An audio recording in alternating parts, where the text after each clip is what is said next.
Hari ini kita bersyukur bisa bertemu kembali di kegiatan webinar.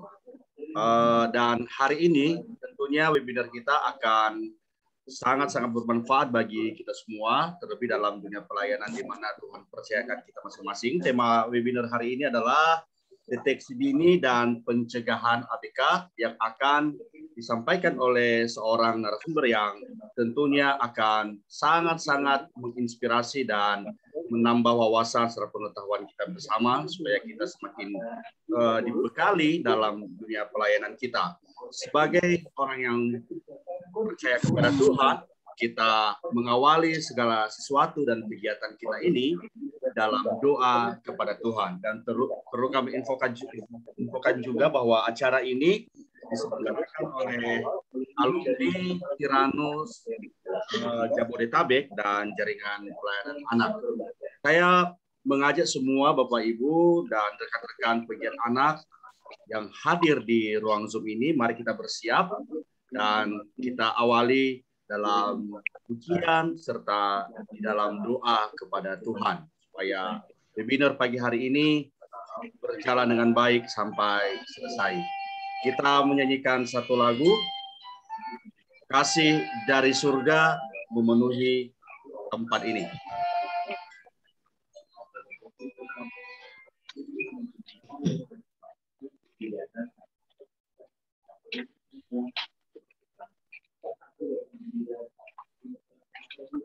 Mari kita nyanyikan lagu ini, pujian ini dari tempat kita masing-masing.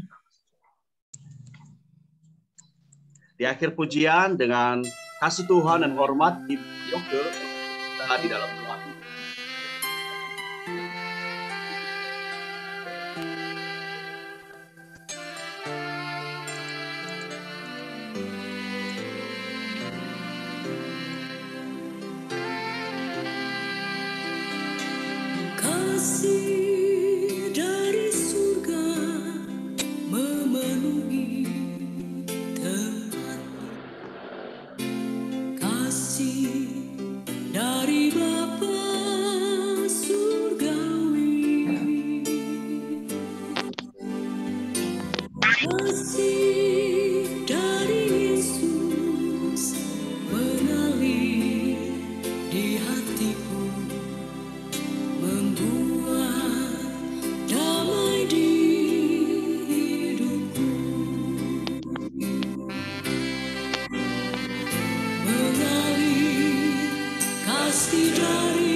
akan percaya katanya.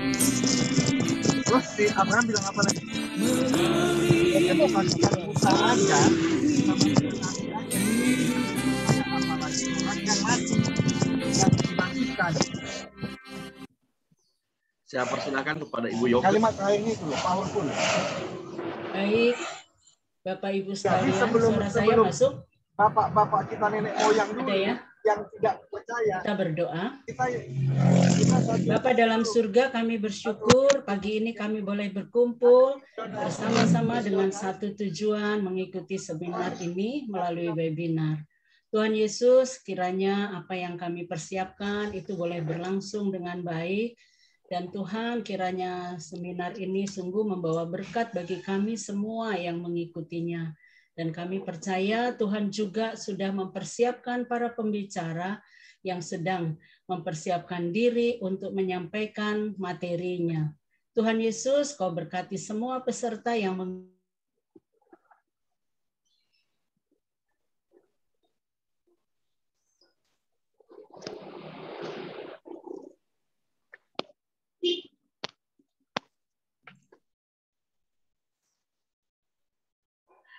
Terima kasih Ibu Yoke untuk doa yang sudah disampaikan.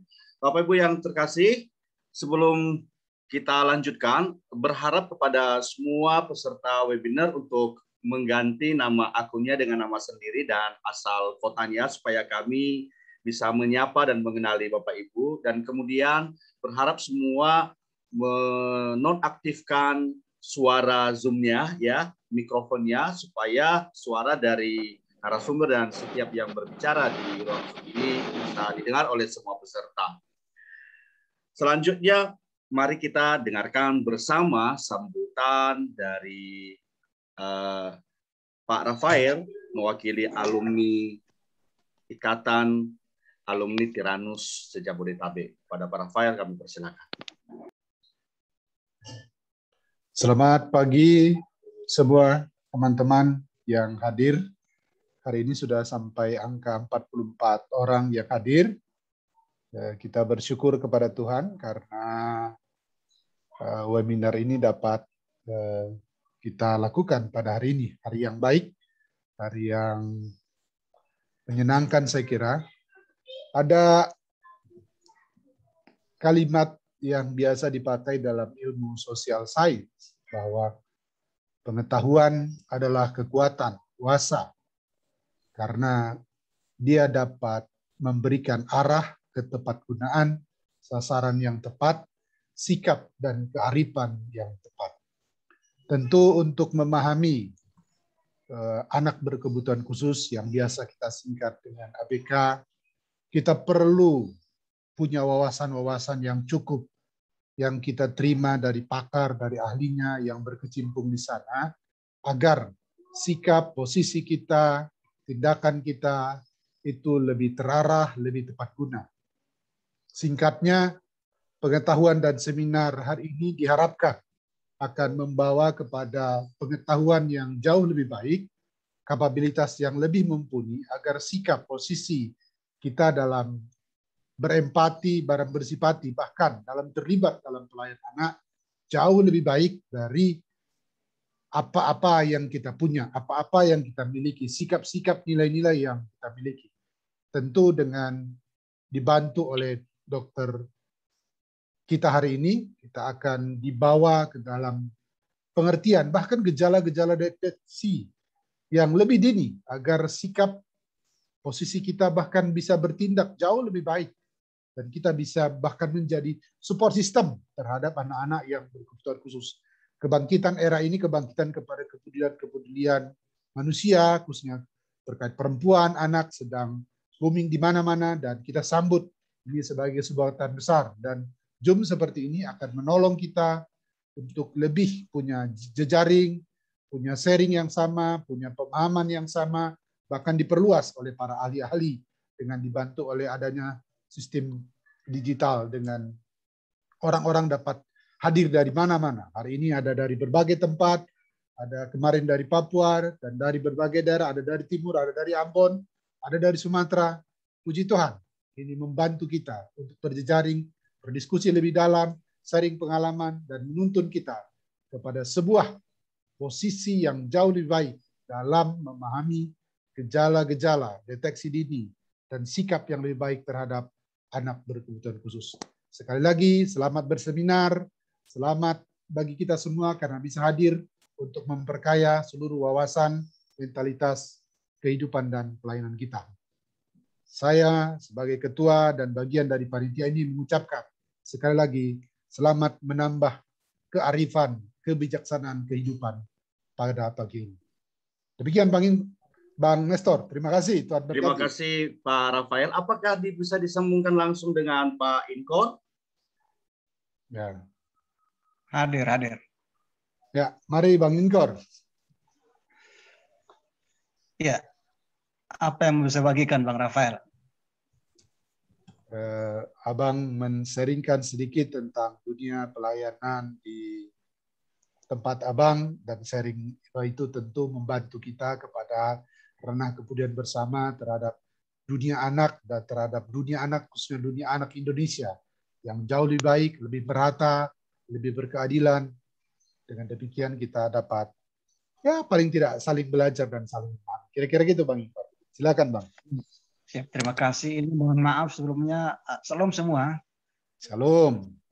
Saya sementara ada pertemuan di kantor agama dan saya mungkin butuh waktu berkisar 5 menit untuk share, dan saya nanti akan kembali off karena lanjut pertemuan di kantor. Baik, Bapak Ibu dan semua peserta webinar yang saya kasih dalam Tuhan Yesus, saya mau menyaksikan bagaimana peran Tuhan menolong saya ketika merintis SMPTK Immanuel Topakas. Sekolah ini memang awalnya digagas oleh saya pribadi, namun gagasan ini saya bawa kepada teman-teman sarjana putra asli di Desa Topakas itu, dan disambut positif. Kami bawa kepada para orang tua pendukung, disambut positif juga, dan kami datangi pihak Kementerian Agama Kabupaten, dan itu pun disambut positif sehingga sekolah kami dirikan dan berjalan sekitar 3 tahun baru memperoleh izin operasional dari Dirjen Bimas Kristen Kementerian Agama Indonesia. Bagi saya pengalaman mendirikan sekolah ini sesuatu yang memang berkesan karena atas inisiatif dan kepedulian bahwa memang kampung Topakas ini butuh satu terobosan baru.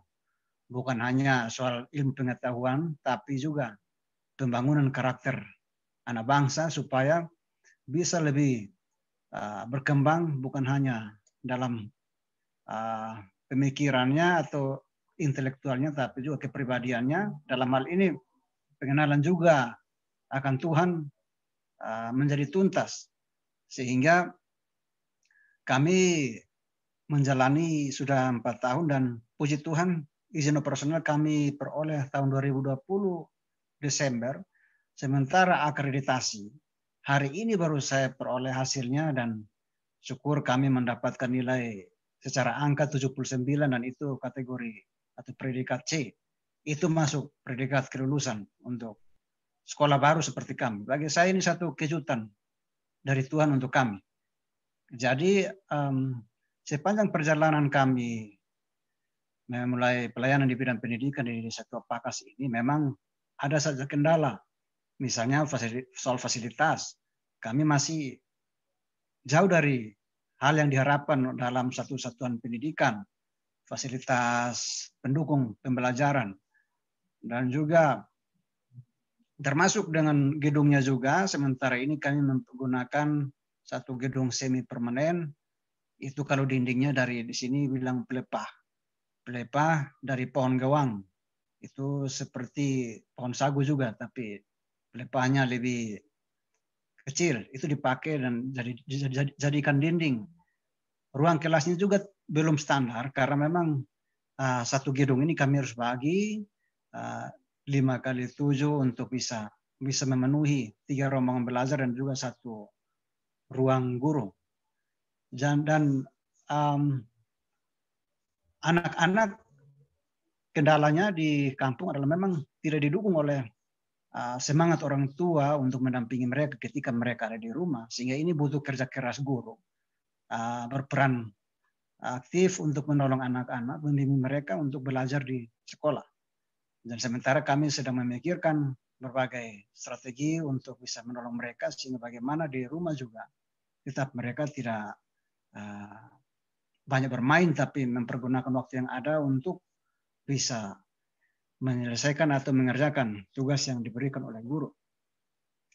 Sementara ini memang teman-teman guru mengabdi dengan tulus karena memang ini sekolah swasta yang memang boleh kita katakan bukan anak kandung tapi anak tirinya pemerintah. Apa-apa sekolah negeri harus didahulukan, sehingga soal fasilitas misalnya khususnya dalam hal IT juga itu menjadi satu pergumulan. Alat-alat laptop, printer untuk mendukung kelancaran administrasi sekolah juga itu kami dalam taraf pergumulan. Dan mohon dukung kami dalam doa supaya hasil akreditasi ini menjadi satu penyemangat juga untuk kami terus berbenah diri untuk memajukan apa yang kami lakukan di kampung ini. Dan memang Tuhan begitu menguji kami, sehingga kadangkala ada teman-teman guru yang masuk lalu tidak dengan motif yang tulus, maka dengan sendirinya akan keluar. Dari situ saya berkesimpulan bahwa ini memang cara Tuhan untuk memurnikan motivasi guru dalam mengabdi. Saya kira itu yang bisa saya bagikan, kecuali mungkin ada 1 dan 2 hal yang mungkin harus saya tambahkan ketika ditanyakan saya bisa jawab. Terima kasih, demikian, salam.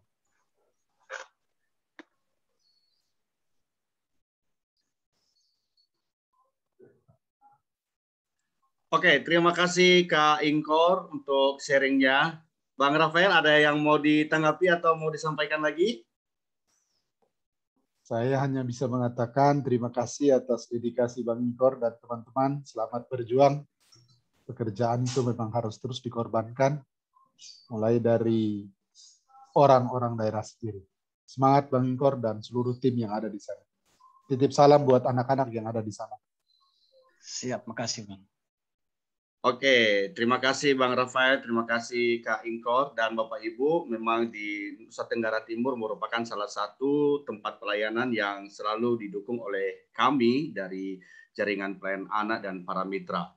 Dan kalau melihat flyer yang sudah kami share, di sana juga dicantumkan atau di form, di sana juga dicantumkan bila ada yang ingin mendonasikan atau berdonasi mendukung pelayanan yang ada di Nusa Tenggara Timur, di NTT, Bapak Ibu dapat mentransfer di rekening yang akan kami share di dalam kolom chat ruang Zoom ini. Nah, selanjutnya kita akan dengarkan bersama sambutan dari Jaringan Pelayanan Anak yang diwakili oleh Kak Yeni. Silakan Kak Yeni. Terima kasih Bang Ingkor. Selamat pagi Bapak Ibu, kakak-kakak pegiat anak, guru, konselor yang sudah bergabung dalam webinar JPA bekerja sama dengan Ikatan Alumni Tiranus Jabodetabek.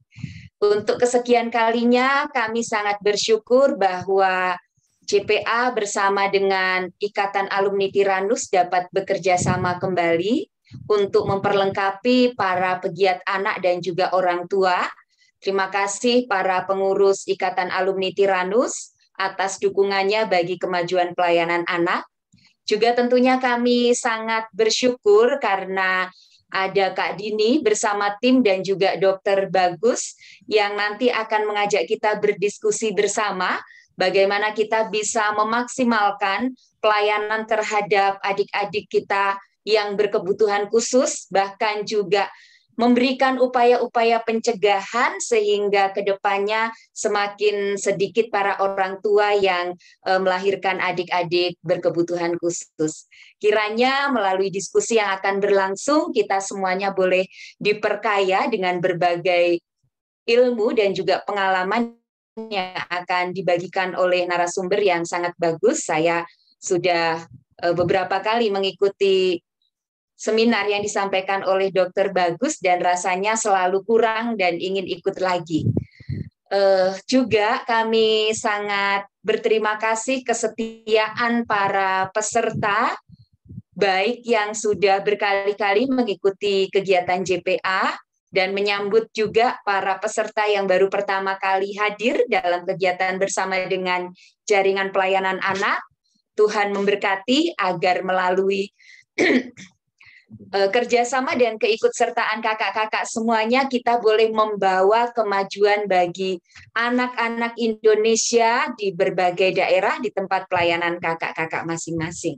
Kami juga bersyukur kehadiran Bang Inkor boleh memberikan kesaksian atau pengalamannya dalam melayani anak-anak di daerah yang saya kira sangat penting untuk kita support. Mungkin bagi kita yang ada di kota tidak terlalu masalah dengan fasilitas dan lain sebagainya, tetapi di daerah sangat memerlukan dukungan dari kita semuanya, sehingga seperti yang disampaikan oleh Bang Nestor tadi, kalau misalnya ada yang tergerak untuk mendukung pelayanan di Tua Pakas, tempatnya Bung Inkor, boleh mendonasikan dukungannya melalui rekening yang nanti akan di-share oleh Bang Nestor di ruang chat. Saya mengucapkan selamat mengikuti webinar pada pagi hari ini. Tuhan Yesus memberkati. Saya serahkan kembali kepada Bang Inkor. Bang Inkor lagi ya, Bang Inkor ada di hati berarti. Bang Nestor, silahkan Bang. Oke, terima kasih Kak Yeni. Selanjutnya Bapak Ibu kita akan masuk dalam webinar. Sebelum kita masuk ke webinar, saya mengajak kita untuk bersemangat terlebih dahulu, bernyanyi bersama-sama, dan kemudian saya serahkan kepada Kak Dini untuk mengambil alih perjalanan webinar dari awal sampai selesai. Mari kita nyanyikan lagu yang sudah kita nyanyikan tadi, Anak Terlindungi Indonesia Maju. Lagu ini diciptakan oleh Kak Yeni yang tadi berbicara, Kak Yeni Kresmawati, dan lagu ini sangat baik untuk diajarkan kepada anak-anak. Setelah lagu ini, Kak Dini silakan, saya persilakan untuk mengenali. Hai anak-anak Indonesia, melalui lagu ini kita akan belajar bahwa setiap anak memiliki 4 hak dasar. Apa sajakah itu? Yuk kita nyanyikan. Anak Indonesia mempunyai hak hidup. Anak Indonesia berhak tumbuh dan kembang. Anak Indonesia berhak dilindungi, punya hak partisipatif. Anak Indonesia kebanggaan bangsa, bermain bergembira, semangat belajar. Anak Indonesia sehat serta cerdas, harapan masa depan. Kami anak Indonesia, kami anak Indonesia, berikanlah perlindungan agar kami bahagia. Kami anak Indonesia, kami anak Indonesia. Jika anak terlindungi, Indonesia pasti maju. Jadi sudah tahu ya, hak dasar anak adalah hak hidup, hak tumbuh kembang, hak perlindungan, dan hak partisipatif. Jika anak Indonesia terlindungi, Indonesia pasti maju. Anak Indonesia mempunyai hak hidup. Anak Indonesia berhak tumbuh dan kembang. Anak Indonesia berhak dilindungi, punya hak partisipatif. Anak Indonesia kebanggaan bangsa, bermain bergembira, semangat belajar. Anak Indonesia sehat serta cerdas, harapan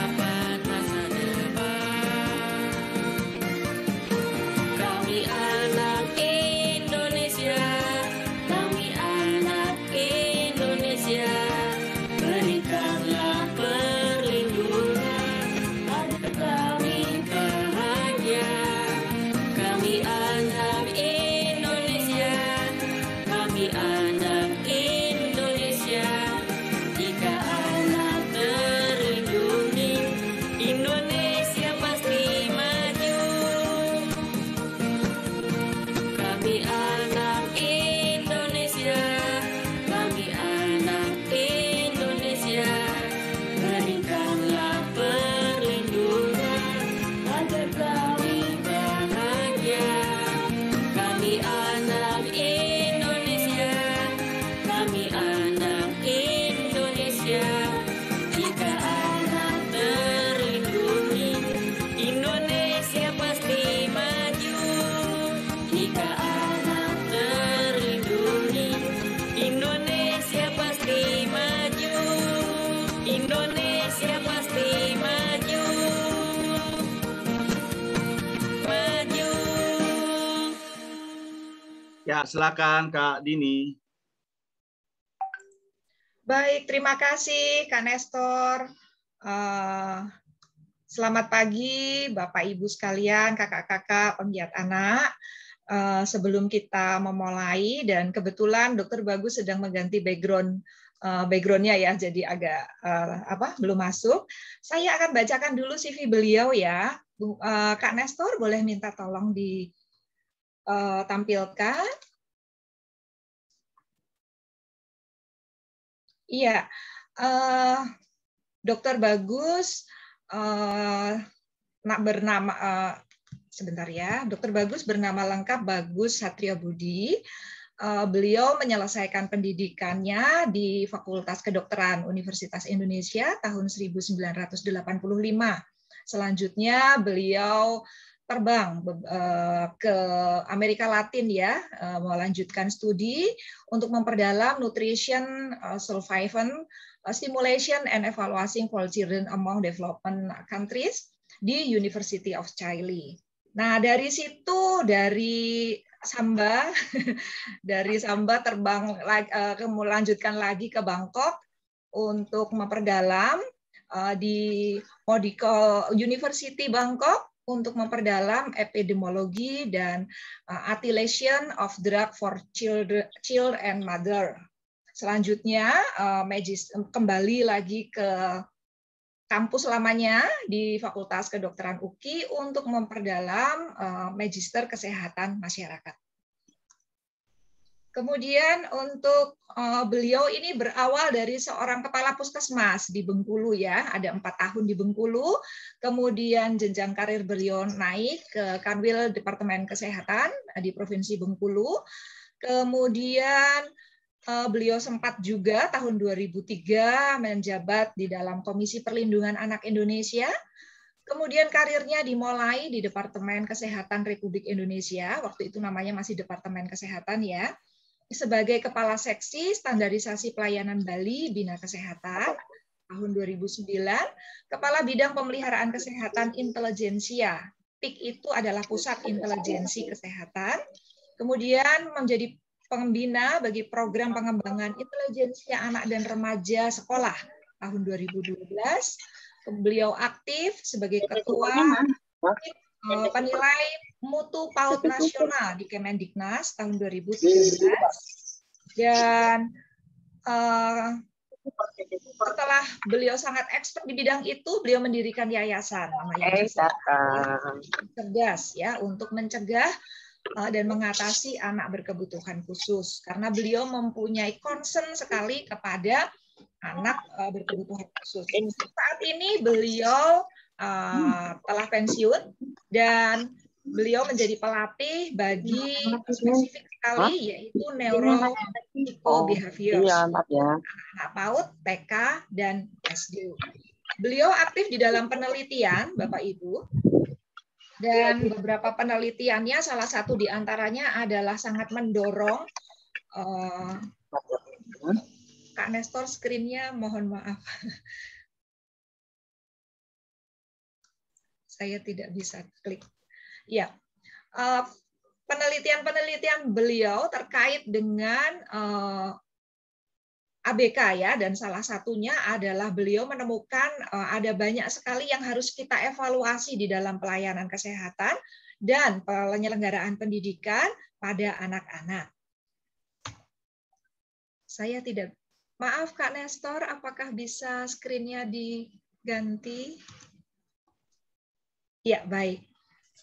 Nah, Bapak Ibu bisa baca ya di screen untuk menyingkat waktu. Beliau memiliki beberapa penelitian dan akhir dari penelitian itu yang terkonsentrasi kepada tumbuh kembang anak.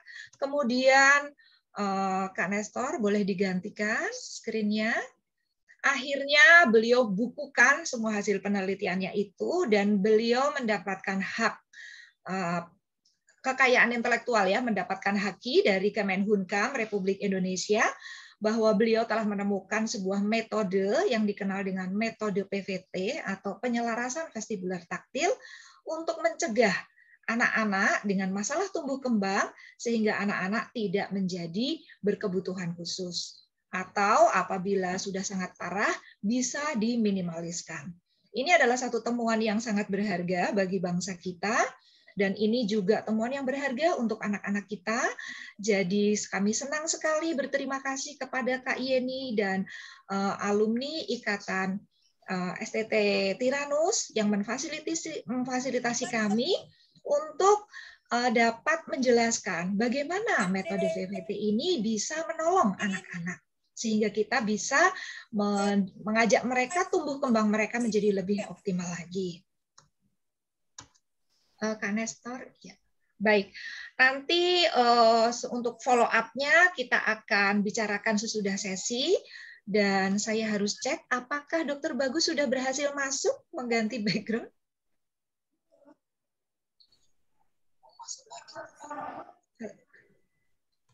Dokter Bagus? Oh, begitu. Tidak berhasil masuk ya, Dok? Bapak di ini apa lah? Cek Alkitab sebentar.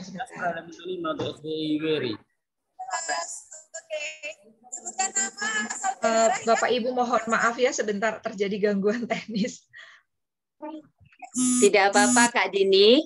Bapak Ibu mohon di-mute ya supaya webinar kita berlangsung dengan tertib. Jadi mohon yang belum mute nanti selain panitia juga masing-masing kita bisa cek ya agar berlangsung dengan baik jalannya kegiatan kita.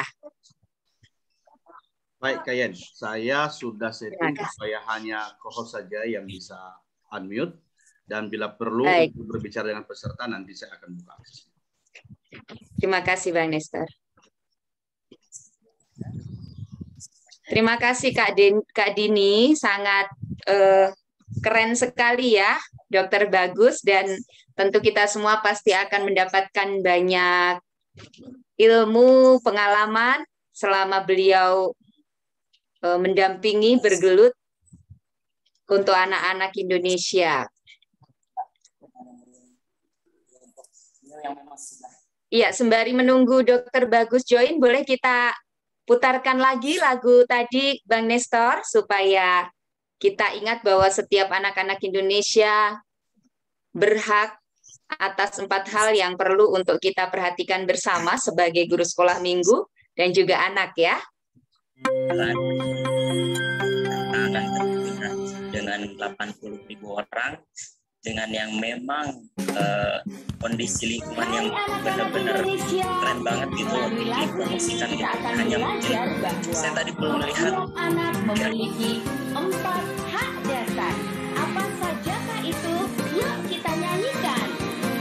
Anak Indonesia mempunyai hak hidup. Anak Indonesia berhak tumbuh dan kembang. Anak Indonesia berhak dilindungi, punya hak partisipatif. Anak Indonesia kebanggaan bangsa, bermain bergembira, semangat belajar. Anak Indonesia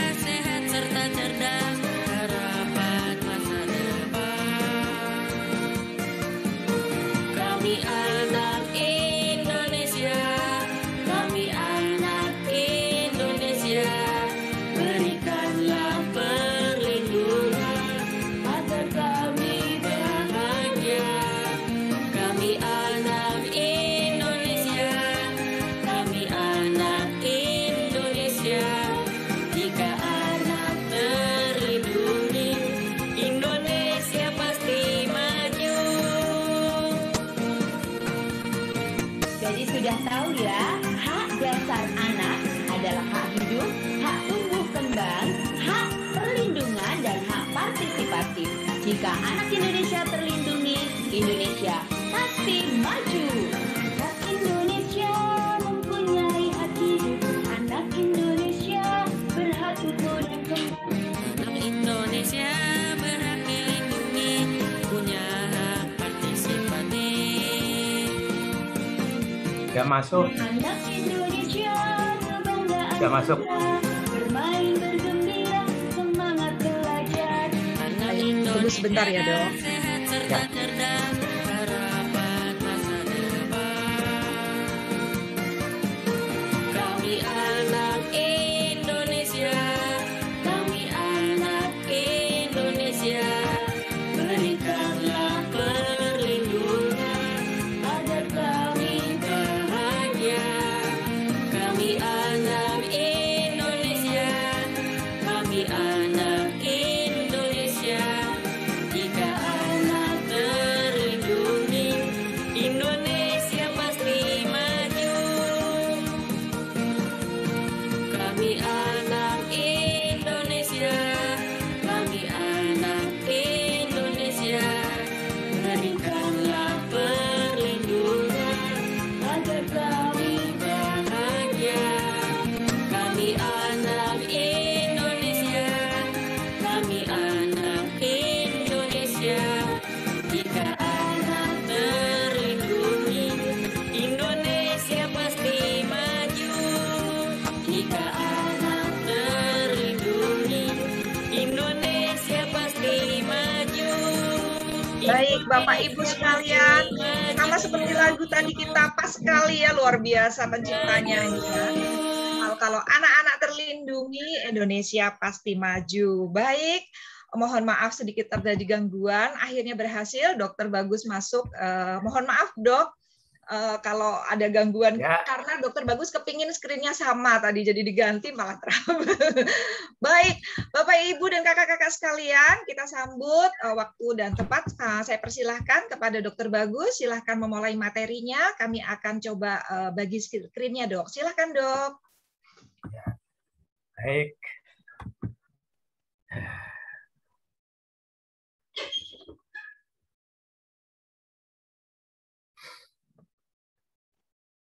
Oke, selamat pagi, salam sejahtera bagi kita semua. Pagi ini saya akan menyampaikan pesanan ya, mengenai metode penyelarasan vestibuler taktil untuk mencegah dan mengatasi terjadinya anak-anak berkebutuhan khusus ya. Coba ditayangkan slide yang pertama.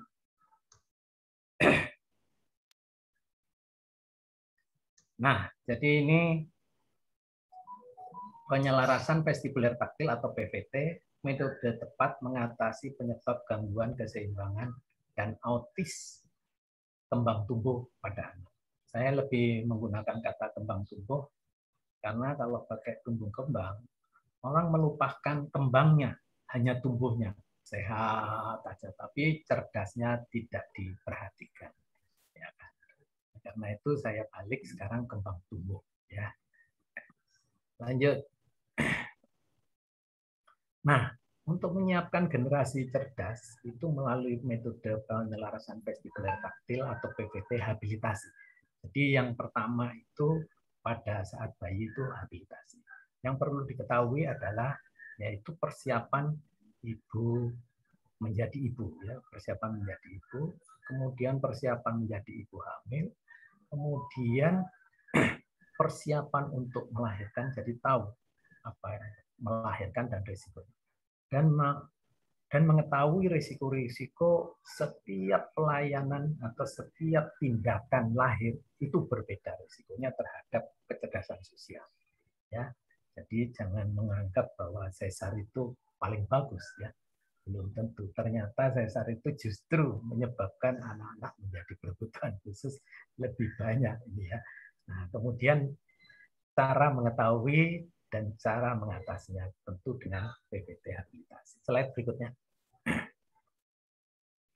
Nah, ini cara mengatasi pada waktu bayi. Jadi bayi 3 bulan, baik lahir normal maupun lahir kayak apa aja, pakailah PVT habilitasi untuk memastikan bahwa rasa sendi atau rasa kira-kiranya bayi itu jalan.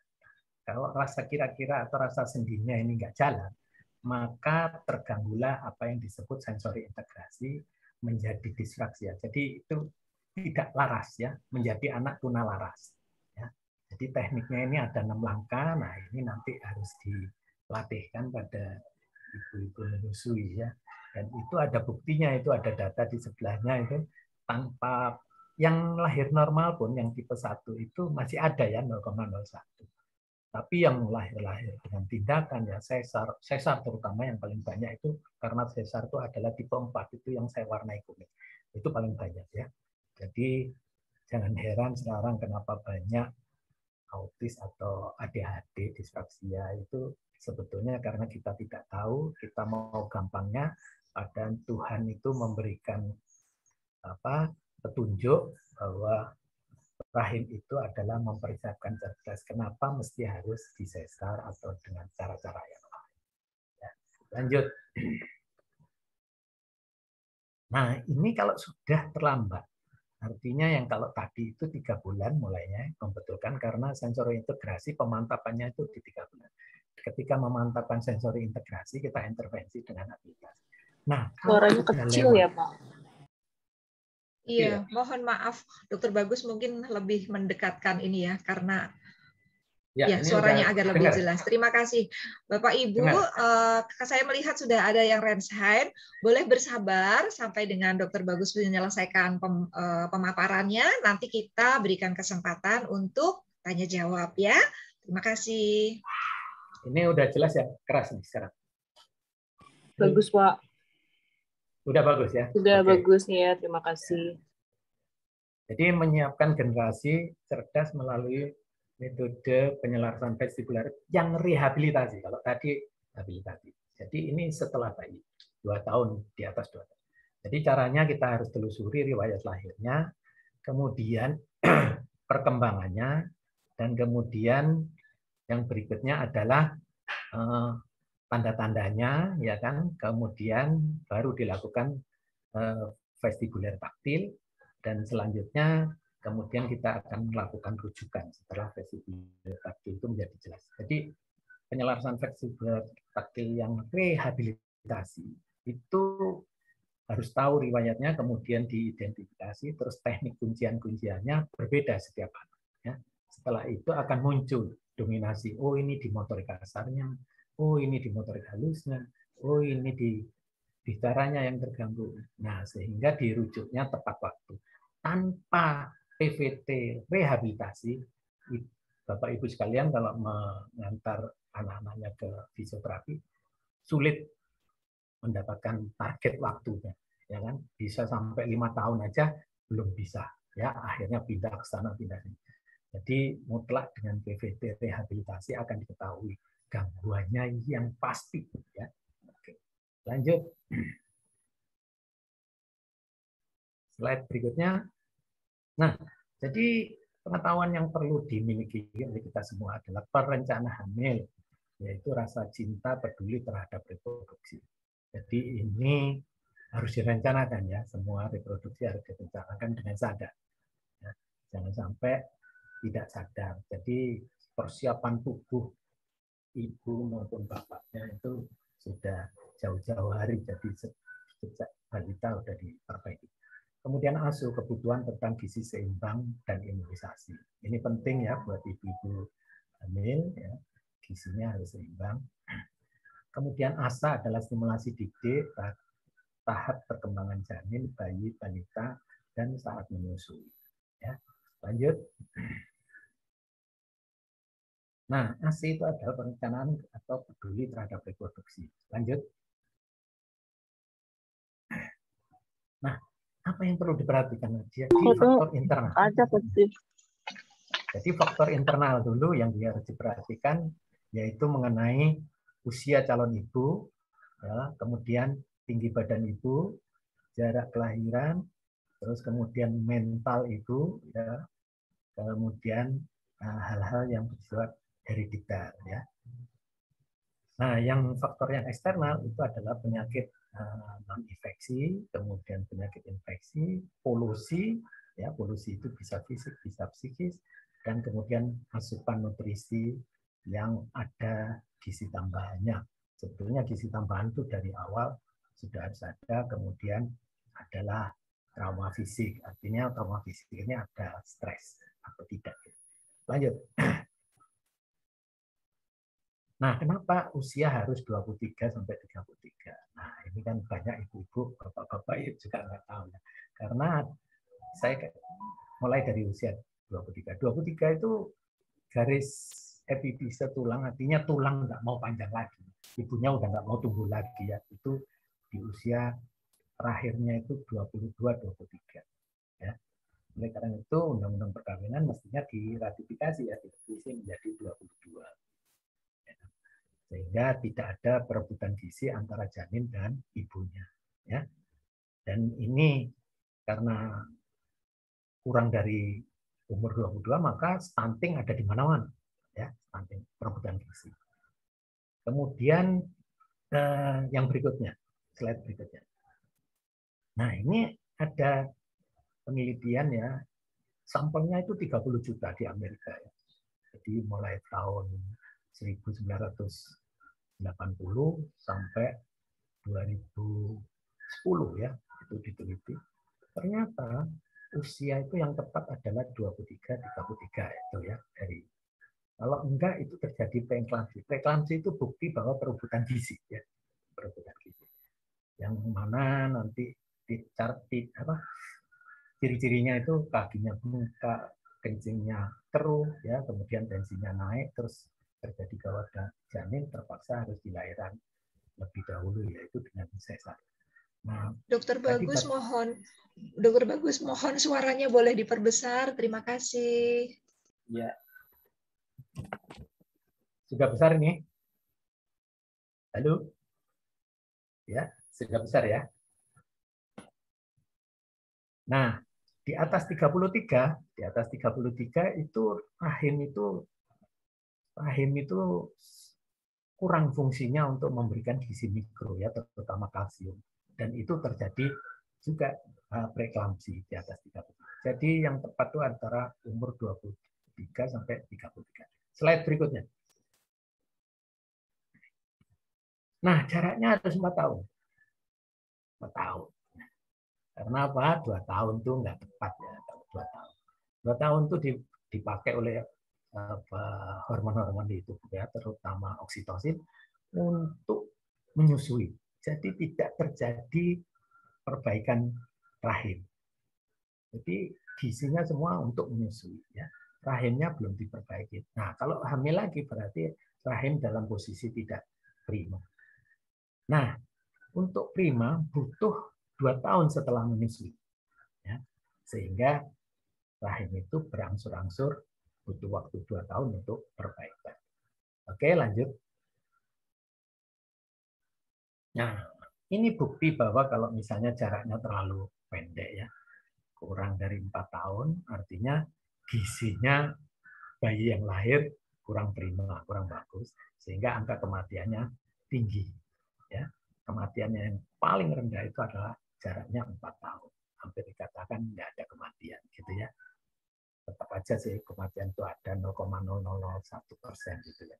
Tetapi kan itu penyebabnya bukan karena perebutan gizi, tapi penyebabnya penyebab yang lain. Mungkin ada cacat jantung sehingga nggak bisa hidup atau parunya tidak terbentuk dan sebagainya. Lanjut. Nah, ini saya katakan tadi tinggi ibu penting ya, itu 155, bahkan itu di penelitian itu 155,3 ya. Ini diteliti Cina, Malaysia dan India. Kan India itu tinggi-tinggi, tapi ternyata di India juga berlaku 155,3 cm ya. Dan itu bayinya yang lahir itu antara 3,5 ya, yang bayi siap bergas itu 3,5. Lanjut. Lanjut ya. Syarat biomedis lainnya penyakit turunan. Syarat biomedis lainnya ya, syarat biomedis lainnya yaitu penyakit keturunan atau katastropik harus dapat terkontrol, penyakit infeksi HIV, gonoru, herpes, rubella, leptospira, atau adiksi pornografi itu supaya dihindari ya.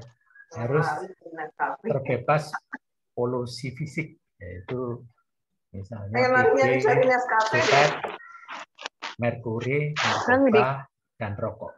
Ya. Nah, PB itu tahu ya, di premium dulu dikasih PB ya, makanya banyak anak-anak yang CP ya, cerebral palsy. Itu karena keracunan PB oleh polusi dari gas buang mobil yang pakai premium menggunakan PB. Kemudian harus terbebas polusi psikis, itu di etnografi. Ada budaya misalnya ibu hamil nggak boleh makan ikan, nanti anaknya nggak punya kaki karena ikan. Nah itu mitos-mitos seperti itu yang mengganggu. Padahal justru ikan itu yang terbaik buat ibu hamil. Lanjut.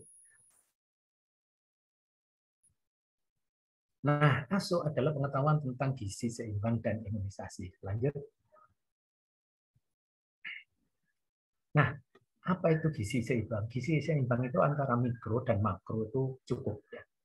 Rasanya di Indonesia itu nggak usah dilakukan takar-takar gitu. Kalau orang desa, orang kampung itu makan apa yang ada di halaman dan apa tambah ikan atau ikan laut itu udah cukup. Nah, gizi tambahan itu sebetulnya di ikan laut banyaknya ya. L-cipufa itu namanya long chain polyunsaturated fatty acid. Itu isinya AA, DHA, asam folat, omega 3, omega 6 ya.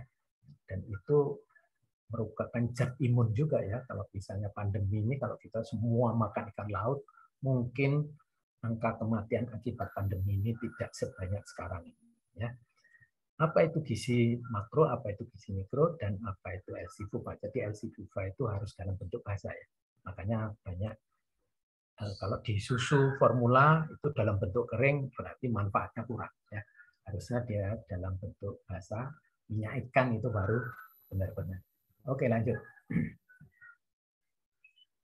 Nah, ini saya gambarkan ikan laut ya. Jadi ikan laut dalam, bukan yang di pinggir ya.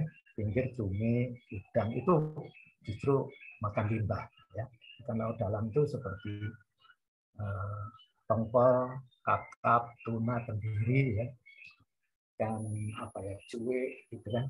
Itu yang di tengah-tengah laut semua. Yang murah-murah juga banyak yang di tengah laut ya, tidak harus yang mahal. Lanjut. Nah, setelah L-cipufa tadi sudah saya terangkan itu ada linoleic acid ya kan. Alpha linoleic acid ALA, kemudian doxohexa itu DHA, kemudian omega 3 atau omega 6 yang membantu imunisasi ya, zat imun ya. Kemudian AA ya, yang terakhir itu EPA ya. Lanjut. Jadi ini gizi tambahan. Nah, itu. Ini gizi-gizi tadi termasuk gizi mikro itu melalui plasenta ya.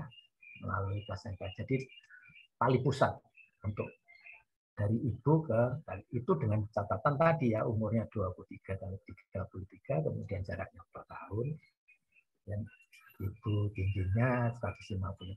Tapi bukan berarti orang pendek nggak boleh hamil, nanti ada caranya ya. Lanjut. Jadi ini bukti diteliti di Manitoba ya, di Kanada. Kalau syaratnya tadi dipenuhi, maka zat ADH L-cipufa tadi itu lebih banyak di tali pusat bayi, bukan di sumsum tulang ibu. Nah, kalau ibunya masih butuh gizi, mungkin di sumsum tulang ibu ya. Itu kalau kurang dari 23 atau 22 tahun ibunya, atau di atas 23 itu lebih banyak di darah ibu ya, di darah ibu daripada di bayi, karena memberikan gizi mikronya sudah mulai berkurang ya kemampuannya plasenta di usia di atas 33. Oke, lanjut. Jadi ini tadi saya akan terangkan kenapa ibu pendek juga berisiko. Karena gini, bayi yang berkembang di ibu pendek karena panggulnya sempit, dia akan melintang. Nah, kalau melintang itu sebaiknya ibu, kegiatan ibu yang pendek tadi yang melintang lebih banyak tidurnya, porsinya ya. Tidurnya yang lebih banyak. Mungkin 60% lebih banyak atau 60 sampai 70% banyak tidurnya. Terus yang 30-40% itu yang baru bekerjanya dengan berdiri. Ya. Jadi lebih banyak tidurnya. Tapi kalau yang tinggi tadi, yang vertikal kondisinya lebih banyak berdirinya, ya, lebih banyak berdirinya, tidurnya secukupnya saja. Nah, bayi yang cerdas di sini saya tunjukkan adalah 3-3,5 kilo, ya, kemudian panjang badannya 50 cm, lingkaran kepalanya 33,5 lah sekitar itu ya, atau 33,3. Terus badannya simetris dan lahirnya langsung menangis. Lanjut. Nah, sekarang asah ya, asah tahapan perkembangan janin bayi, balita, stimulasi dan emosi. Lanjut. Nah, di sini kita tahu bahwa stimulasi yang awal terjadi itu adalah gravitasi bumi. Jadi ingat, semua makhluk itu gravitasi bumi. Dan ini yang kita tidak perhatikan, ya, bahwa terjadinya difraksia, autis dan sebagainya sebetulnya asalnya dari gravitasi bumi. Ya. Jadi dia sibuk mengurusi keseimbangan badannya sehingga tidak bisa mengenal orang lain dan terganggu konsentrasinya. Nah, jadi gravitasi bumi ya. Jadi itu alatnya adalah vestibuler. Stimulasi perasaan sentuh ketika bayi sudah ada gerakan. Kemudian stimulasi suara ya, itu bisa doa, bisa juga musik. Musiknya biasanya musik Mozart ya. Mozart itu yang terpilih ya. Ada 11 musik Mozart yang bagus gelombangnya untuk bayi. Ya, bayinya itu nanti lebih banyak perkembangan sel neuronnya ya, brain neuronnya itu, brain neural drivernya itu akan meningkat ya dengan musik itu yang klasik itu ada 11 tuh. Dan itu harus diurut, nggak bisa lompat-lompat, harus urut ya musiknya di setelnya urut. Saya punya juga itu rekamannya. Kemudian senam hamil setelah kehamilan 5 bulan, artinya plasentanya sudah kuat ya kan, itu ada senam hamil. Kemudian stimulasi hormonal dengan perawatan payudara. Lanjut. Jadi harus dihindari stres ya. Jadi kalau udah bayinya 5 bulan, artinya telinganya sudah dengar tuh ya, vestibulernya udah matang ya, mulai merespon bumi. Ya. Makanya ada general movement. Nah, sekarang perkembangan bayi dan stimulasi ya, itu 3 bulan sampai 14 bulan itu disebut sensomotor. Sensomotor. Ya. Nah, di sini yang terjadi sensori integrasi, ya, sensori integrasi. Kemudian praksis itu 10 sampai 18 bulan. Ya, praksis itu artinya dia bisa mengkoordinasikan untuk mengambil sesuatu barang sehingga dia bisa sukses dalam mengambil barang. Kemudian representatif itu lebih kompleks lagi, ya. Itu beberapa tujuan dan dia lebih cerewet ya gitu. Nah, imunisasi MMR yang mengandung tiprasol itu sebaiknya ditunda kalau praksisnya belum terjadi. Praksis itu digambarkan dengan merangkak sempurna kalau sensori. Nah, merangkak sempurna itu tidak cukup 1 bulan ya, bisa sampai 2 bulan bahkan 3 bulan. Itu baru merangkak sempurna. Dan dilihat betul kiri kanannya perkembangannya. Jadi merangkak itu penting, jangan pakai baby walker ya. Saya ingatkan jangan pakai. Lanjut, slide selanjutnya. Nah, keseimbangan dan pencernaan. Nah, itu yang tadi vestibuler. Jadi ada bagian keseimbangan yang ngatur pencernaan. Itu ngatur visceroseptik. Nah, ini adalah kuncinya keberhasilan sensori indera. Jadi pematangan inderanya itu dari situ ya. Keseimbangan dan pencernaan. Kemudian keseimbangan dan otot rangka atau taktil itu kunci keberhasilan daripada mengintegrasikan refleks-refleks primitif menjadi gerak-gerak yang diinginkan atau yang bertujuan. Lanjut. Baru lahir Nah, ini harus ditengkurapkan ya, harus ditengkurapkan ya, supaya kita bisa tahu kapan ngangkat kepala, kapan ngangkat bahu ya, itu. Lanjut. Nah, 1 bulan itu mulai kelihatan mengangkat kepala ya. Jadi 1 bulan itu mulai ngangkat kepala, kemudian lutut dilurus-luruskan ya, dan kaki dijinjit-jinjitkan ya, mancal ya. Lanjut. Usia 2 bulan, nah ini mulai mengangkat bahu ya, tangannya udah mulai mengangkat, bukan sekedar mengangkat kepala. Nah ini mulai terjadi sensomotorik ya, sensomotoriknya udah mulai jalan ya. Lanjut. Nah ini adalah terbentuknya rasa sendi, rasa sendi ya, rasa sendi itu rasa kira-kira, rasa kira-kiranya terbentuk di sini ya, itu disebut proprioseptik ya, ini rasa. Nah umumnya anak-anak yang berkebutuhan khusus proprioseptiknya tidak perlu, rasa kira-kiranya nggak ada. Jadi anak-anak itu nggak bisa ngira-ngira ya kapan harus ngerem jalannya gitu, tidak bisa kira-kira.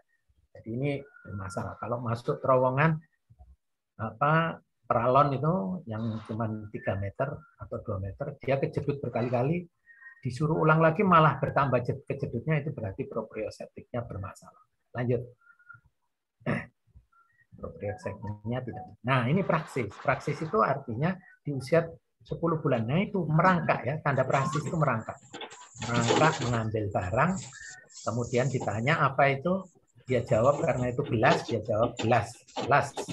Hanya disebut ujungnya saja, gelas ya, itu praksis. Lanjut. Ya, lanjut. Nah, baru representatif itu umur 18 bulan. Itu anak itu udah mulai cerewet ya. Jadi 1,5 tahun tuh mulai cerewet ya, dan bisa tahu ya. Gelas itu diumpetkan di mana, gelas itu ada di mana.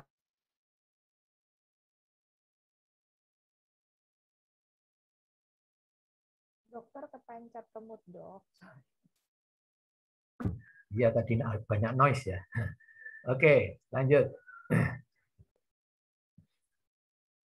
Lanjut ya. Representatif udah mulai cerewet ya. Itu slide berikutnya. Nah, sekarang proses kelahiran kan harus tahu mana yang baik alami atau tidak alami. Lanjut. Nah, alami itu adalah melalui jalan lahir, sedangkan tidak alami tidak melalui jalan lahir, atau melalui jalan lahir tapi tidak sempurna oleh karena diinduksi, vakum, forceps, atau di sesar. Lanjut. Rupanya perjalanan melalui jalan lahir itu adalah pendidikan. Ya, pendidikan. Pertama, itu pendidikannya adalah dengan mules. Jadi ibu butuh mules, dengan adanya mules maka vestibulernya akan hidup. Dimantapkan ya, dimantapkan sudutnya 25,7 derajat terhadap batang otaknya. Nah, ini kan nggak tahu semua ya. Dokter-dokter juga banyak yang nggak tahu juga. Kemudian upaya ibunya harus mengejar, ya, mengejar. Ya, untuk butuh melalui pintu rahim. Kalau melalui pintu rahim itu yang dirangsang apa? Viseroseptik, alat-alat dalam. Ya, kalau tidak lewat situ bisa aja nanti anak itu jadi asfiksia, terpaksa harus ke NICU ya.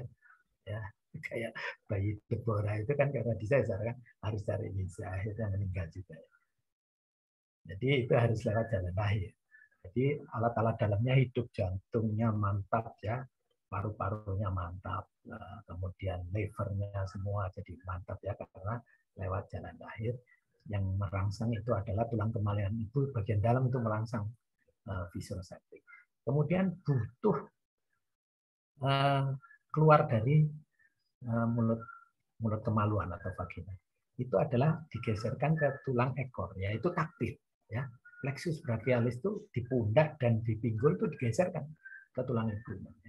Dan proses ini semua memang menyakitkan bagi ibu dan itu perlu kesabaran yang tinggi Jadi puji Tuhan kita harus nurut pada ketentuan Tuhan. Jadi disitulah perjuangan ibu, makanya ibu itu harus dihormati. Ya.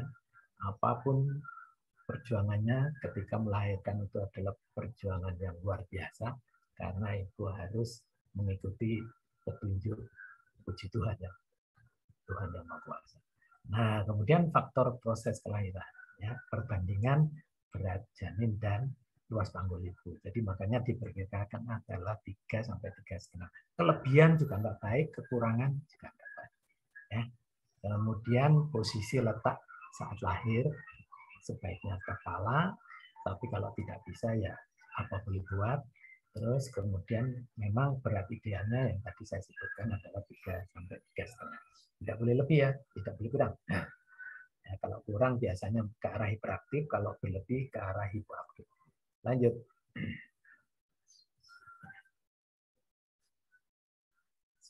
Nah, ini yang saya gambarkan ya tadi yang saya sebutkan, karena proses untuk membentuk rasa sendi tadi, rasa kira-kira atau proprioceptif itu yang disebut unik ya. Kalau rasa sendinya tidak terbentuk berarti uniknya nggak terbentuk anak. Setiap anak kan unik ya. Jadi itu. Jadi ini gambar ini ya menunjukkannya ketika dia mules itu vestibulernya itu di telinga dalam ya, itu saya tunjukkan itu mules.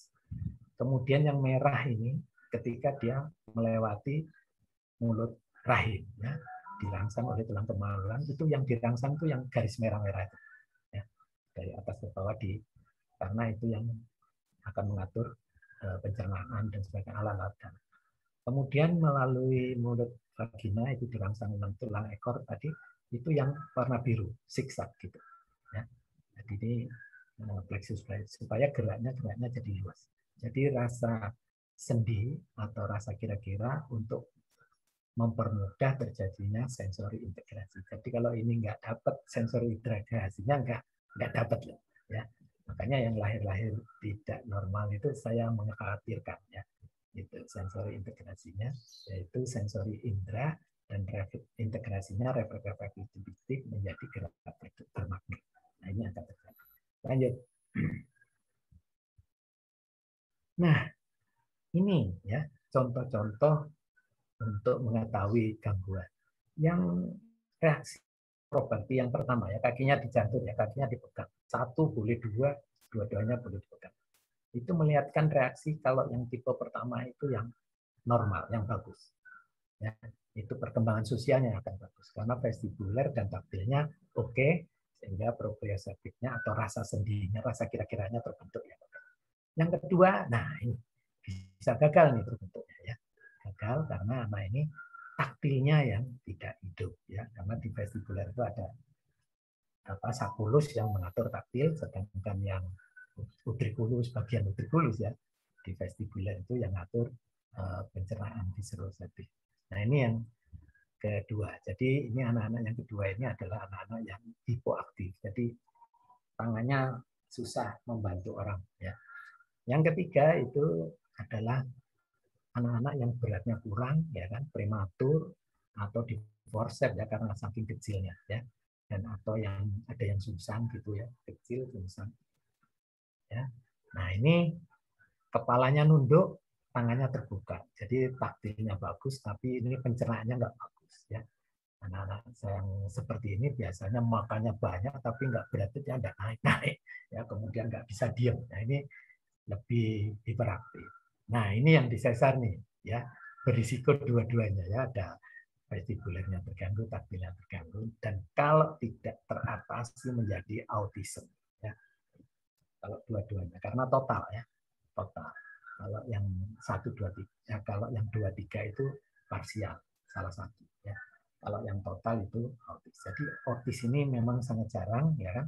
Walaupun di sesar pun belum tentu tidak bisa berkembang, bisa aja berkembang dengan baik, bisa saja. Dan autis ini jarang. Yang banyak itu yang 2 sama 3, ya. Itu yang banyak. Oke, lanjut.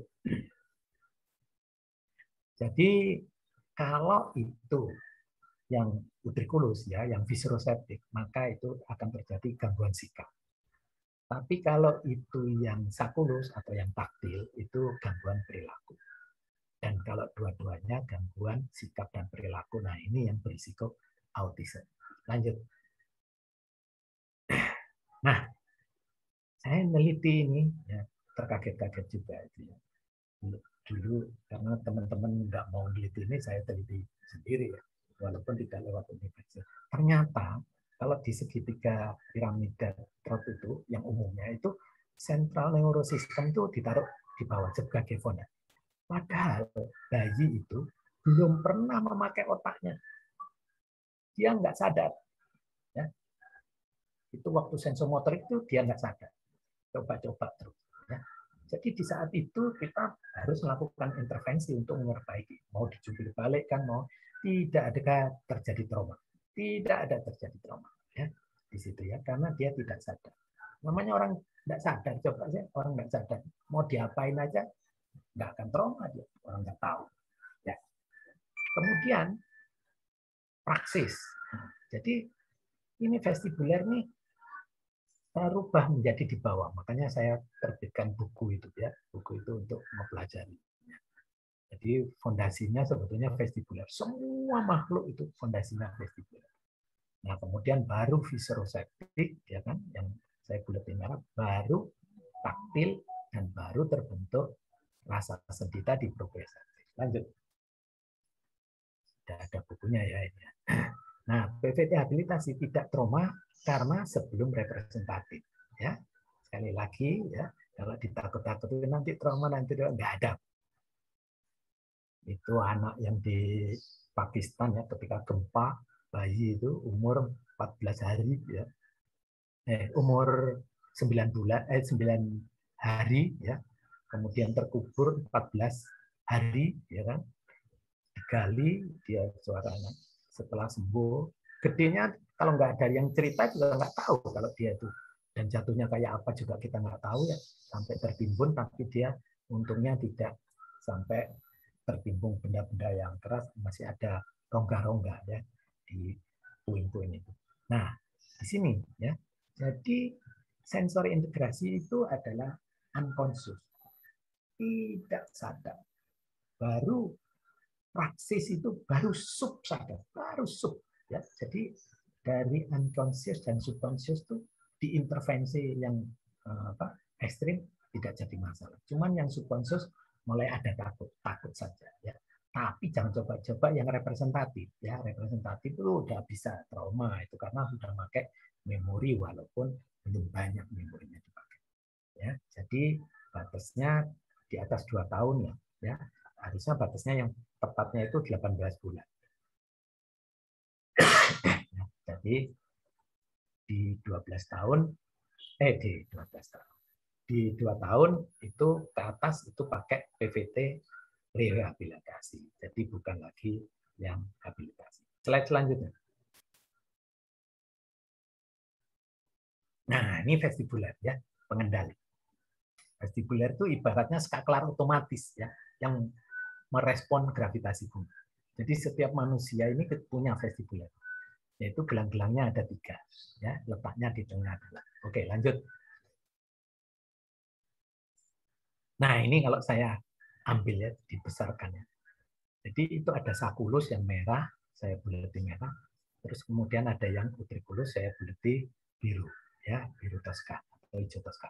Nah, yang sakulus itu yang mengatur taktil. Ya, itu perilaku, karena itu dirangsangnya lewat tulang ekor ibunya. Kemudian yang utriculus itu yang mengatur viseroseptik, pencernaan, ya, itu mengatur sikap introvert atau ekstrovert. Kalau tadi perilaku hiperaktif atau hipoaktif ya yang tadi. Nah, ini bergabung menjadi apa yang disebut rasa sendi. Jadi rasa sendi ini terbentuk karena ada sikap dan perilaku. Ya, cikal bakal sikap dan perilakunya sudah menyatu, maka anak itu menjadi unik. Kalau proprioceptifnya nggak terbentuk, berarti anak itu nggak unik ya. Sebetulnya bisa dimaklumi ya bahwa anak ABK itu uniknya tidak keluar. Oke, lanjut. Nah, ini ada 2 bagian vestibuler tadi yang mengatur viseroseptik rasa dalam, sehingga dia bisa mengetahui ada sakit perut dan sebagainya ya. Kemudian yang itu rasa suat, dia bisa merasakan panas, tidak merasakan dingin di luar ya, di permukaan. Lanjut. Ini kalau digambarkan ya, yang E itu adalah sakulus, yang X dan Z itu adalah utriculus. Jadi kalau utriculus itu dia X dan Z, kalau yang Z itu yang yang posterior ya, posterior itu gelangnya yang posterior, dan ada dua gelangnya, gulang yang posterior, itu menyebabkan anak ini adalah ekstrovert ya, panahnya saling meninggalkan strie ya, striatum. Kalau yang X ini saling bertemu ke striatum menjadi introvert ya, itu yang X atau pencernaannya yang parasimpatis. Kalau yang Z tadi adalah simpatis ya, simpatis. Jadi yang aktif, pencernaan yang aktif, kalau yang X ini pencernaan yang dilambatkan, dia yang menahan ya. Nah, biasanya yang gangguan utriculus ini kalau yang parasimpatisnya nggak jalan, makanya terjadi alergi ya, alergi makanan. Jadi kalau ada makanan yang bertenaga, dia jadi hiperaktifnya luar biasa. Apa ada makanan-makanan yang menimbulkan antigen-antigen baru sehingga dia terjadi alergi ya. Jadi ini yang harus diatasi, bukan dilarang makan-makannya, tapi dibetulin dulu vestibularnya itu ya, dengan PPT rehabilitasi maka bisa diselesaikan. Nah, kemudian yang sakulus tadi ada yang hiperaktif dan hiperaktif. Kalau panahnya yang biru ke arah keluar itu yang hiperaktif, panahnya yang masuk ke dalam itu adalah hipoaktif ya, yang tadi hiperaktif. Nah, itu menggambarkan perilaku yang tadi sikap. Lanjut. Nah, ini itu pelajaran untuk psikologi ya, psikologi belum sampai ke situ kali ya. Nah ini ya, jadi anak itu, ini saya beritahu Bapak Ibu, jadi anak itu tidak boleh calistung ya kalau sudah melihat perkembangan ini. Jadi di balita itu, di TK, tidak boleh ada calistung. Calistung itu hanya mengenalkan huruf saja, nanti di SD itu dia baru baca. Dia harus bermain benda konkret. Ya, karena ada hubungannya motorik kasar dengan kecerdasan motorik halus, dan itu main outdoornya harus lebih banyak ya, di TK itu outdoornya harus lebih banyak. Dan kemudian baru setelah itu masuk kelas hanya melihat gambar huruf, gambar. Jadi dia tidak calistung, melihat meraba gambar ya, meraba. Nah, baru 3 bulan mau lulus TK ya, paman kanak-kanak, itu baru diajari calistung supaya nanti di SD-nya juga calistung. Jadi tugas SD itu sebetulnya 3 bulan pertama itu adalah melakukan remedial tentang calistung. Jadi kalau anak harus sudah bisa calistung masuk SD itu salah besar, ya, salah besar. Ya, karena dia belum mengkristal, belum formal. Ya. Kan menurut Jean Piaget kan formalnya anak itu umur 7 tahun. Lanjut. Kita lanjut ya. Nah, ini teknik PVT rehabilitasi. Rehabilitasi itu meluruskan tulang punggung. Rata-rata anak-anak yang berkebutuhan khusus tulang punggungnya bengkok. Makanya dia tidak bisa duduk lama, tidak bisa berkonsentrasi lama. Terus kemudian vestibulernya terganggu.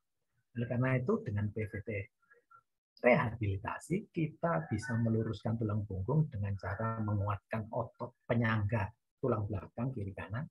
Ketika tulang punggungnya lurus, maka saraf-saraf yang keluar dari celah-celah ruas tulang punggungnya itu tidak ada yang terjepit. Kalau bengkok itu ada yang terjepit. Ya. Kemudian di batang otaknya terjadi pelurusan juga, pembetulan daripada vestibuler. Namun pada PVT rehabilitasi tidak setuntas pada yang habilitasi pada bayi. Ya, masih ada sisa, tapi sudah mendekati normal. Tanpa VVT ini dilakukan TW, terapi wicara, terapi okupasi, dan lain-lain, itu sulit berhasil. Tidak ada targetnya. Ya, lama, habis-habisin uang. Ya. Bisa ratusan juta habis ngurusi anak satu yang berkebutuhan khusus. Tapi kalau misalnya dilakukan PVT rehabilitasi, bisa tahu nanti, oh ini terapi wicaranya butuh 3 minggu. Ini, nah, karena udah kelihatan ya, identifikasi betul. Jadi Jadi syarat-syaratnya sudah diperbaiki dulu, baru boleh. Kalau langsung syaratnya belum diperbaiki, vestibulernya belum diperbaiki juga, ya sulit ya. Jadi PVT rehabilitasi itu meluruskan tulang punggung, mengaktifkan anggota gerak yang pasif karena tadinya terjepit, karena longgar, sarafnya sudah bisa aktif sehingga terangsang vestibuler. Ya, lanjut. Nah ini ya. Ini anak-anak berkebutuhan khususnya SPD, ASD ya, disfraksia ini. Ini disfraksia semua ya, rata-rata disfraksia. Dan jumlahnya sekarang sudah 47,7 kalau tidak salah ya dari penelitian. 47,7% ya dari mulai ringan sampai berat. Jadi ini gangguan vestibuler, kemudian plexus brachialisnya juga terganggu ya, brachialis maupun femoralisnya terganggu. Jadi kalau vestibuler terganggu, keseimbangan terganggu. Ya, kemudian umumnya terjepit sisi yang sama ya, baik atau maupun yang bawah. Ya, kadang-kadang ada juga yang tidak sama. Ada kalanya tidak sesisi ya menjepit. Sehingga perlakuan nanti PVT rehabilitasinya berbeda. Jadi itulah tadi yang saya katakan bahwa setiap anak akan berbeda-beda dilakukannya PVT rehabilitasi. Kalau PVT yang rehabilitasi pada bayi sama semua ya, sama. Oke, lanjut. Nah, ini ya. Sebetulnya PVT rehabilitasi ingin mengulang ya kejadian waktu lahir ya yang kita perbaiki ya. Jadi bagaimana caranya walaupun proprioceptifnya sudah telat ya. Tapi kita usahakan terbentuk. Karena apa? Proprioceptif ini atau rasa kira-kira ini penting untuk konsentrasi ya. Kan bermasalah ya ketika konsentrasi untuk di sekolah akhirnya dapat mengganggu komponen yang lain, keterampilan kognisinya yang lain. Keterampilan kognisi itu ada 8 ya. Oke, lanjut. Hasilnya memang mendekati optimal walaupun tidak. Jadi tadi untuk mempermudah sensori integrasi sebetulnya proprioceptif ya. Sehingga kalau itu terjadi integrasi maka akan terjadi keterampilan kognisi ya. Sensori integrasi itu menyebabkan ada keterampilan kognisi. Lanjut. Nah, ini 8 keterampilan kognisi. Mulai keseimbangan badan. Nah, ini persis vestibuler ya. Kemudian motorik kasar, motorik halus, daya tangkap, daya balas, ya, bicara bahasa, kemudian sikap perilaku dan kemandirian. Jadi targetnya menyelesaikan anak ABK itu adalah kemandirian sosial. Ya. Jadi akademis jadi nomor 2. Karena konsentrasinya kan terbatas, diperpanjang untuk bisa mandiri sosial baru berbicara akademis. Jadi akademisnya biasanya ada yang kepinteran, ada yang gifted ya, ada yang slow learner, ketinggalan. Nah ini di sampingnya ada gambar namanya, ini yang namanya Voita. Di Eropa ya, teknik Voita. Tapi teknik ini tidak meneruskan tulang punggung. Hanya menggerakkan anggota gerak yang tidak aktif. Cuman itu. Sama yang dilakukan sekarang ini di Indonesia gitu ya. Di fisioterapi, di tempat terapi itu menggunakan Voita ini. Atau sensor motor. Sehingga lama targetnya ya. Tapi kalau sudah dipastikan tadi tulang punggungnya lurus, saraf-sarafnya hidup semua, vestibulernya udah siap untuk berkonsentrasi, maka bisa kita tentukan. Nanti terapi bicaranya cukup 1 bulan saja, motorik kasarnya cukup 1 bulan. Nah, ini yang terjadi sekarang apa? Bertahun-tahun nggak ada perbaikan. Ya kasihan orang tua. Ini kapan perbaikan? Tergantung Bu. Waduh, repot juga ya. Lanjut, kita lanjut ya. Oke, jadi saya berpikiran bahwa untuk menyelesaikan 8 keterampilan kognisi dengan teknik PVT tadi, yaitu itu harus ada namanya PPK, Pusat Penyelarasan Kognisi, atau ULD PPK, Unit Layanan Disabilitas Pusat Penyelarasan Kognisi. Ya, Unit Layanan Disabilitas Pusat Penyelarasan. Jadi bukan autis center ya. Kata-kata autis itu kata-kata yang tidak sopan. itu tidak boleh melabel anak-anak kita di label. Siapa sih yang mau punya anak yang otis? Dan anak itu juga tidak ingin lahir jadi otis, kan ketidaktahuan orang tua ya terjadi itu. Ya kan? Oleh karena itu pada kesempatan ini saya menjelaskan sekaligus semua. Jadi namanya pusat penyelesaian kognisi itu adalah one stop way menyelesaikan anak berkebutuhan. Jadi anak tidak lari-lari kemana. Jadi yang terlibat siapa di sini? Fisioterapi, okupasi terapi, terapi bicara, kemudian psikologi klinik anak, dan guru PLB. Serta ada ahli tumbuh kembang yang mengerti mengenai PVT ya, penyelesaian vestibular. Nah, PVT ini nanti diajarkan ke orang tuanya. Orang tuanya melakukan di rumah. Terus habis itu kalau misalnya motorik kasarnya yang ternyata yang bermasalah, baru pergi ke fisioterapi yang di PPK ini diselesaikan itu. Tapi di rumah diteruskan PVT-nya itu yang rehab terus tiap hari ya, mungkin sehari 8 kali ya kan, sehingga konsentrasinya panjang, sehingga ketika diajarin dibenarkan motorik kasarnya, motorik halusnya cepat selesai karena ada konsentrasi ya. Kalau belum ada konsentrasinya dilakukan itu, wah sudah ratusan juta habis kita untuk menyelesaikan. Oke, lanjut. Nah, ini saya tampilkan data ya. Data ini sebenarnya tahun 2012. Nah, itu yang dikenal dengan disfraksia itu ada 47,7. Ini yang meneliti internasional ya di Indonesia ya. Artinya apa? 47 itu karena hampir angka separuh ya. Terasanya kapan? Ketika pandemi, ketika daring. Itu baru terasa orang tua cerit-cerit di sana sini ya. Lebih baik tatap muka daripada daring ya kan? Itu. Karena apa? Karena anak disfraksia itu sulit untuk menerima pelajaran lewat dunia maya. Sulit. Ya. Yang nyata aja sulit. Itu yang ringan ya. Yang berat itu yang saya buletin itu 17,3. Yang itu yang masuk dalam anak berkebutuhan. Luar biasa loh, 17,3 itu bukan angka main-main, persen ya. Dan itu di dalamnya ada yang autis ya. Tapi autisnya sedikit karena autis itu jarang ya. Tapi ini anak-anak sekarang itu sering didiagnosis autis. Ketemu saya ternyata bukan autis, disfraksia yang berat, disfraksia sedang, itu sudah dimasukkan autis. Salah, jangan. Nah, nanti saya tunjukkan kalau misalnya waktu PVT rehabilitasi, ini bukan autis, ini adalah disfraksia gangguan di utriculus atau di subculus, nanti saya terangkan. Itu kalau anak-anaknya dibawa ya, dilakukan itu. Oke, lanjut. Jadi data itu tidak yang tadi itu tidak ditayangkan, tidak boleh ya, itu zamannya SBY tidak boleh ditayangkan.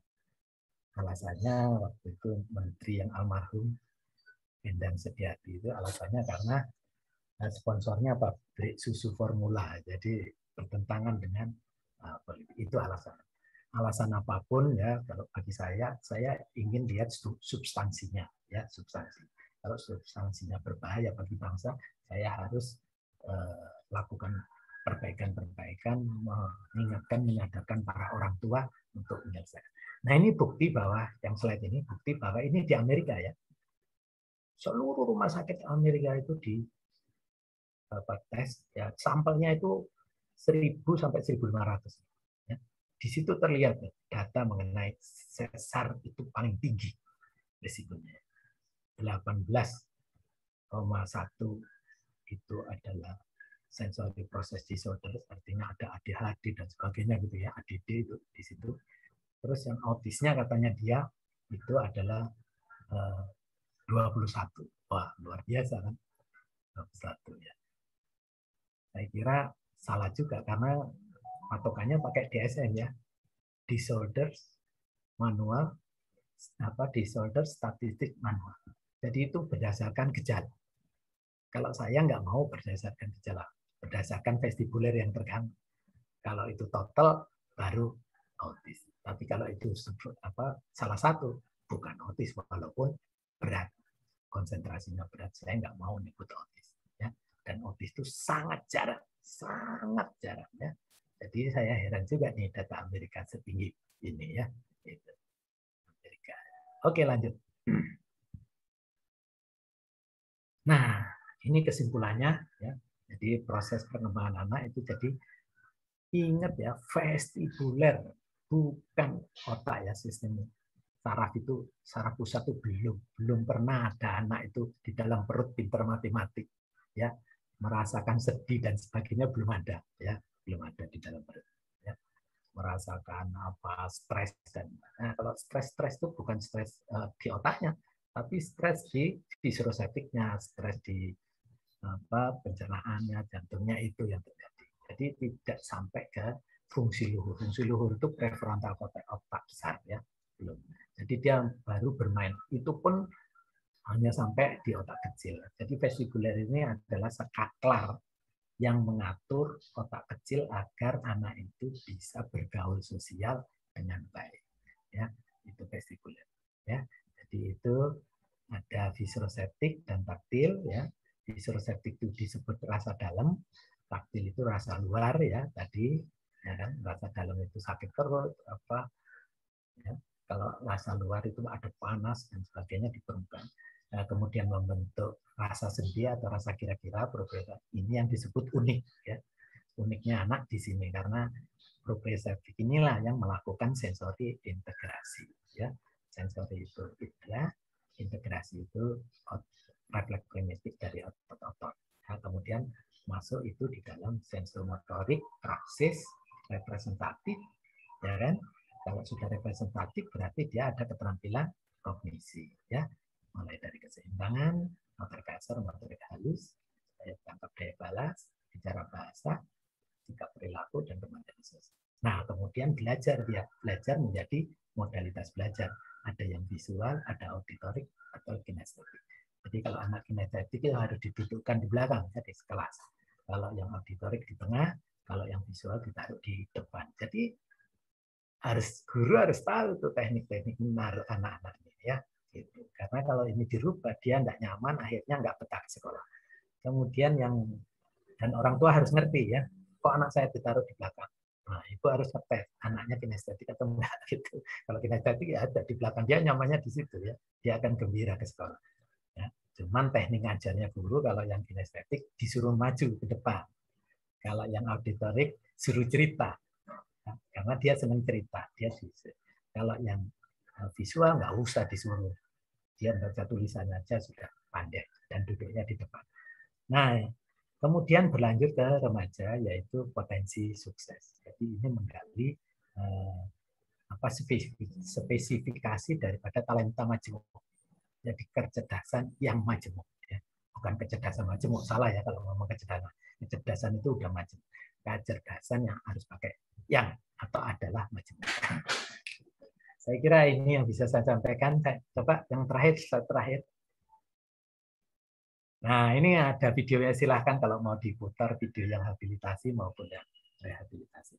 Kalau yang habilitasi pada bayi, yang rehabilitasi pada Baik. Oke. Ada dua Terima kasih. penanganan vestibular yang di penanganan penyelarasan vestibular. Kak Nestor boleh dibantu? Ada dua jenis video yang semalam saya kirim. Apakah bisa diputar? Ya, saya putar semua ya. Iya, baik. Bapak Ibu sambil melihat video ini boleh agak relaksasi. Coba tangannya semua diletakkan di belakang telinga. Coba ya relax ya. Nah, di bagian belakang ya coba ikutin Dokter Bagus tuh coba tangannya. Nah, inilah vestibular yang kita bahas hari ini. Keseimbangan atau apa Dokter Bagus sebut adalah saklar ya. Jadi ingat di film kungfu ya, kalau diketok di sini langsung hilang kesadaran, hilang keseimbangan ya.